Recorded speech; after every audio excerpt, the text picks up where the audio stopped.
So good evening everyone. आज हम लोग जो स्टार्ट करने वाले हैं टॉपिक वो है पॉलिटी। और पॉलिटी एक बहुत इंपॉर्टेंट रोल प्ले करता है यूपीएससी में, prelims, mains and even in interview stage. Very very important role. So polity को अगर आपको समझना है ना, तो पॉलिटी का दो एस्पेक्ट बहुत इंपॉर्टेंट होता है। Number one is the concepts and number conceptual clarity, conceptual clarity, and number two is the constitutional clarity, right? constitutional clarity मैं बोल रहा हूँ इसलिए क्योंकि यहाँ पे ना आपको बहुत सारा आर्टिकल्स याद करना पड़ेगा, बहुत सारा वर्ड्स जो कॉन्स्टिट्यूशन में है नहीं है वो आपको याद करना पड़ेगा, है ना। तो जैसे कई बार यूपीएससी क्वेश्चन पूछता है कि द वर्ड डेमोक्रेसी कॉन्स्टिट्यूशन में लिखा हुआ है या नहीं है, द वर्ड कैबिनेट कॉन्स्टिट्यूशन में लिखा हुआ है या नहीं है, the word this pardon constitution में लिखा हुआ है या नहीं है। तो इस तरीके से, या पार्लियामेंट्री फॉर्म ऑफ गवर्नेंस जो है वो कॉन्स्टिट्यूशन में लिखा हुआ है या नहीं है, ये क्वेश्चंस यूपीएससी पूछता है ना। सो इसलिए कॉन्स्टिट्यूशन बेयर एक्ट को समझना बहुत बहुत इंपॉर्टेंट हो जाता है। कॉन्सेप्चुअल क्लैरिटी जैसे यूपीएससी पीवाईक्यू में पूछता है कि डेफिनेशन लिबर्टी का क्या होता है, ठीक है ना। तो लिबर्टी का डेफिनेशन एक रियल टाइम में समझना इज वेरी वेरी इंपॉर्टेंट, और यही है कॉन्सेप्चुअल क्लैरिटी। कॉन्सेप्चुअल क्लैरिटी आपका जो स्टार्ट होता है, कोई भी हमारा जो कॉन्स्टिट्यूशन स्टार्ट होता है वो होता है हमारा स्टार्ट, जो इसका फर्स्ट एस्पेक्ट है, India is a largest democracy, right, है ना। तो इंडिया एक डेमोक्रेसी है, तो डेमोक्रेसी से स्टार्ट होता है। तो फर्स्ट आपको डेमोक्रेसी को समझने के लिए मैं आपको एक छोटा सा स्टोरी बताना चाहता हूँ, ठीक है। सबसे बेस्ट तरीका है डेमोक्रेसी को समझने के लिए ये स्टोरी, है ना। 13 अप्रैल 1919 ये डेट है, ये भारतीय इतिहास का एक सबसे महत्वपूर्ण दिन है। टू बी वेरी स्पेसिफिक, ये बैसाखी का दिन था, ए वेरी पॉपुलर फेस्टिवल, है ना। पूरा भारत जो है बैसाखी सेलिब्रेट कर रहा था, है ना। और 1917 में एक एक्ट आया था, that was Rowlatt act, right, है ना।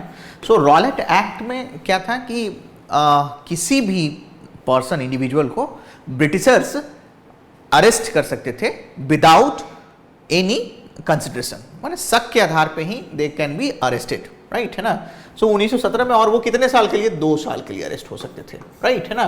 तो ये था आपका, है ना, रॉलेट एक्ट में, ठीक। तो रॉलेट एक्ट के अगेंस्ट में, ये चूंकि बहुत ड्रैकोनियन एक्ट था, ये बहुत हार्श एक्ट था, है ना। इसके कारण किसी भी इंडिविजुअल को अरेस्ट किया जा रहा था, तो इसके लिए 2 पर्सन को अरेस्ट कर लिया गया, ठीक। कहानी आप समझ लें, सुन लें। डॉक्टर सत्यपाल और सैफुद्दीन किचलू, राइट, है ना, सैफुद्दीन किचलू। सो ये दोनों को अरेस्ट कर लिया गया, ठीक है ना। जब ये दोनों अरेस्ट हो जाते हैं तो इनके अरेस्ट के अगेंस्ट में मोर देन 1000 पीपल, अलग अलग सोर्सेज अलग अलग डेटा बताते हैं, but more than 1000 people gathered in a place called Jallianwala Bagh, है ना। जलियांवाला बाग में वहां पे क्या कर रहे थे? प्रोटेस्ट कर रहे थे। अब देखो, अब कहानी यहां से शुरू होता है, ठीक है। This is very important context which I am giving, है ना। जलियांवाला बाग में एक सिंपल, एक ऑफिसर है जनरल ओडायर। जनरल ओडायर के सिंपल ऑर्डर पे क्या होता है? मोर देन 1000 पीपल गॉट किल्ड। अब ये भी डेटा वेरी करता है, क्योंकि ब्रिटिशर्स ने जो रिपोर्ट पब्लिश किया उसमें बोल रहे हैं 300 people got killed, but Indians का जो रिपोर्ट था उसमें मोर than 1000 people got killed, right, है ना। सो ये that was a very sad story कि लोग अपना आवाज उठाने के लिए आए गवर्नमेंट के अगेंस्ट में, है ना, और लोगों को मार दिया गया, शूट कर दिया गया, वो भी एक इंडिविजुअल के ऑर्डर पे। तो ये बहुत सैड स्टोरी है। अब याद रखिए, वो 1919 था, आज हम लोग 2026 में हैं। लास्ट ईयर हमारे पास सबसे लंबा प्रोटेस्ट हुआ, फार्मर्स का प्रोटेस्ट, राइट, है ना। Last year we had got this farmers protest.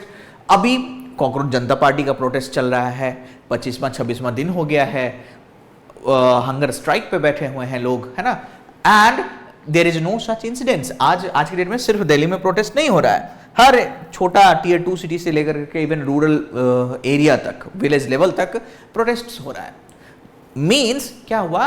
वो 1917 था, आज 2026 है। एक चीज जो बदला है वो है लोग अपना आवाज उठा पा रहे हैं, अब इस आवाज को उठाने का जो पावर है वो पावर कैसे आया? मैं पूछूं अगर सिंपल एक वर्ड में कि बच्चों क्या चेंज हुआ है, तो क्या चेंज हुआ है?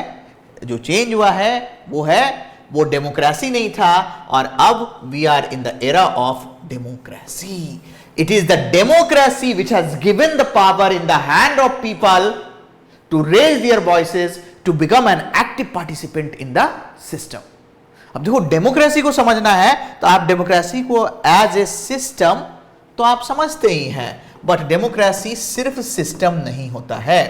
ठीक है, इफ आई से डेमोक्रेसी एक सिस्टम भी होता है, डेमोक्रेसी एक सोशल एस्पेक्ट ऑफ डेमोक्रेसी है, डेमोक्रेसी का साइकोलॉजिकल एस्पेक्ट भी है. अगर आप चाहें तो डेमोक्रेसी का economic aspect and everything will be there for the democracy. If you say democracy का इकोनॉमिक एस्पेक्ट भी होगा, राइट, है ना. So let me introduce democracy as a system first, understand. So पहला चीज, अगर मैं डेफिनेशन का बात करूं, ठीक है ना, पहले आते हैं डेमोक्रेसी एज ए सिस्टम.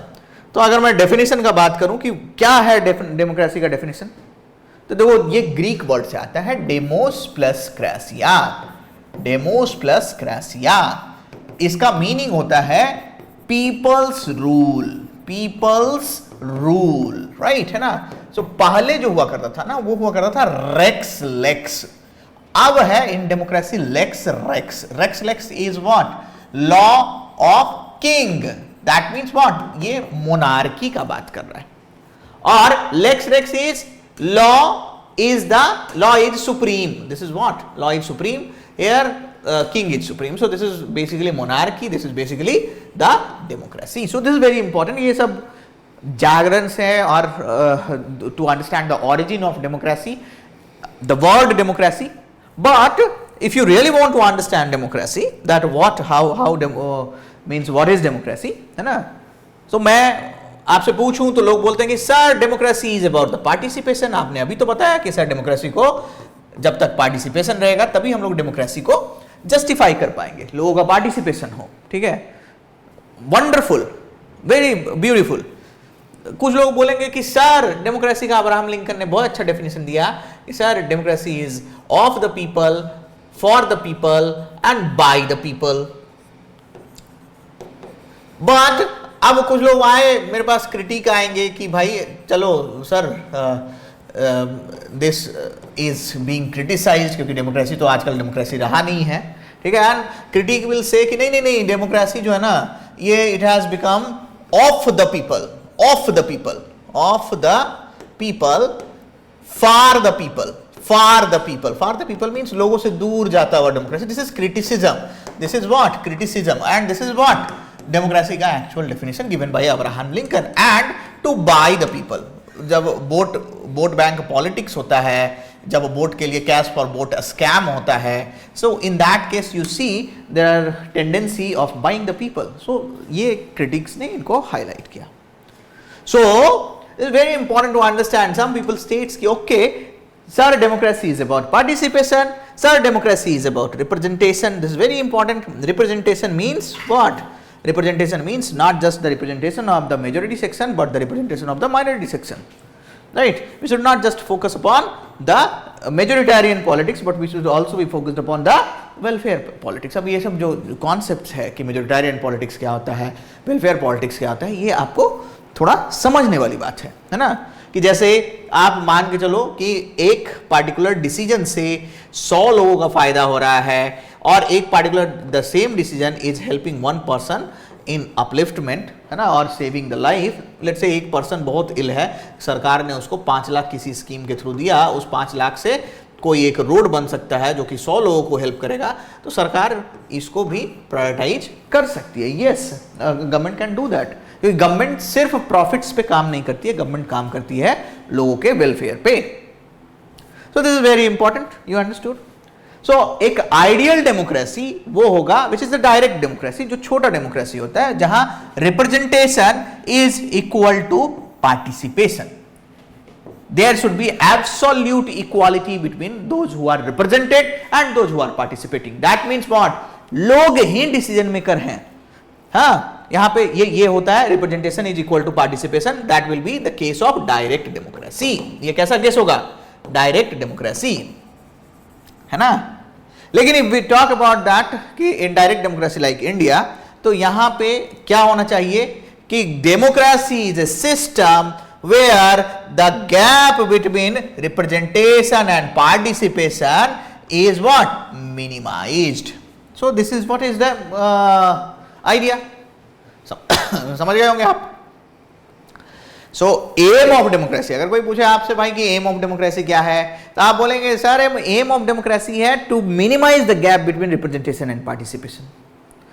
अब देखो, अभी तक का कंटेंट का मैं आपको बात करूं, ठीक है ना, कि अभी तक जो हमने एक एनेक्डोट बताया शुरुआत में, ठीक, उसको आप ऐसे में यूज कर सकते हैं।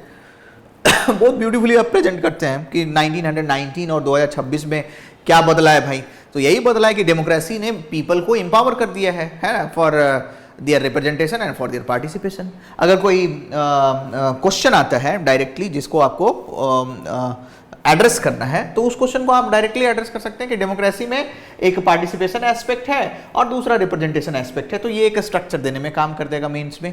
पीटी में क्वेश्चन आएगा तो आपको ये समझना है। और मेंस में आएगा क्वेश्चन तो उसके लिए मैंने एक फंडामेंटल्स और बताया आपको कि democracy is not just a system. Democracy as a system तो मैंने आपको बता दिया, है ना। डेमोक्रेसी एज ए सिस्टम तो आपको बता दिया, है ना।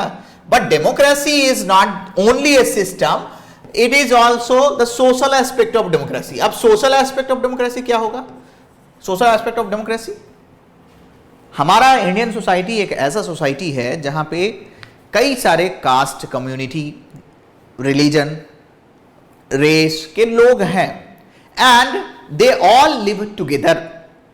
There is a peaceful coexistence, although this term is being used in international relations. In society also we have got peaceful coexistence, right, है ना। एक प्लूरलिज्म है हमारा, प्लूरलिस्टिक जो सोसाइटी है, जो एक कम्युनिटी का दूसरे कम्युनिटी के लिए एक्सेप्टेंस है। एक ऐसा society, India is a society जहां पे दूसरा कम्युनिटी अगर कुछ करता है तो उसके लिए फर्स्ट कम्युनिटी को कोई ऑब्जेक्शन नहीं है, प्रॉब्लम नहीं है। तो ये इसको बोलते हैं हम लोग क्या? Democracy as a social system, right, है ना। अब हम लोग बोलते हैं democracy as a psychological system. आपने बोला सर साइकोलॉजी है democracy. Psychology is at the psychological level when, जब आपके अंदर इतना टॉलरेंस है कि कोई दूसरे ओपिनियन को भी you respect equally. So that is democracy eight the psychological system. अब बोलेंगे sir democracy, sir economic aspect आपने बोला, इकोनॉमिक एस्पेक्ट में भी बता दो क्या है डेमोक्रेसी। देखो, इकोनॉमिक एस्पेक्ट में डेमोक्रेसी ऐसा होता है ना कि in Indian economy there are small to big players, right, है ना, and these small to big players must have equal opportunity, must have equal say. जब अगर ऐसा है, so that is the ideal sense of democracy, right, है ना। So democracy एक philosophical aspect भी है, विच जहां पे सेंटर जो है ना वो डेमोस है, जहां पे सेंटर जो है ना पीपल है, सिटीजन। सो डेमोक्रेसी एक ऐसा सिस्टम है, एक ऐसा आइडिया है जहां पे सबसे इंपॉर्टेंट जो होते हैं those who are governed. So governance flows from those who are governed, that is democracy. ये आप ध्यान रखिएगा। इसी को जैसे भी आप चाहें सोशल, साइकोलॉजिकल, इकोनॉमिक एस्पेक्ट में आप बता सकते हैं। सो this is what is about democracy, समझे, है ना। सो मैंने आपको डेमोक्रेसी के बारे में बताया, एंड आई थिंक आप इसे ऐसे भी लिख सकते हैं, आप इसे GS2 का भी पेपर बना सकते हैं, प्रीलिम्स का भी पेपर बना सकते हैं। सो it's very very important topic. और आप कंटिन्यूअसली हमारे चैनल पे बने रहें, ऐसे ही एक एक टॉपिक लेकर करके I am going to clarify your concepts, and then मैं आपको आगे इन सब्सिक्वेंट आने वाले क्लासेस में मैं आपको आगे और भी कॉन्सेप्ट्स क्लियर करता रहूँगा, जो कि वो टॉपिक पूरा होगा, अपने आप में पूरा होगा, राइट, है ना। तो आप बने रहें और कोशिश करें कि ज़्यादा से ज़्यादा इस चैनल को शेयर करें और सब्सक्राइब करें। थोड़ा सब्सक्राइबर बेस बढ़ाएं, हमारा भी मोटिवेशन रहेगा बना हुआ कि हाँ लोग देख रहे हैं, हमारा एफर्ट वेस्ट नहीं है, है ना। तो इसलिए सब्सक्रिप्शन पे ध्यान दें और थोड़ा सा कोशिश करें आप खुद भी समझने का और लोगों को भी समझाने का। जो लोग मेंस लिख रहे हैं उनको स्पेशली ये वीडियो शेयर करें, उनके लिए बहुत हेल्पफुल है। ठीक है, प्रीवियस क्लास में हम लोगों ने डिस्कस ऑलरेडी कर रखा है कि मेंस का स्ट्रेटजी कैसा होना चाहिए। आगे हम लोग एक टॉपिक और लेने वाले हैं, है ना, कि एआई को कैसे लेवरेज करें यूपीएससी प्रिपरेशन में। ठीक है, सो अभी के लिए थैंक यू वेरी मच।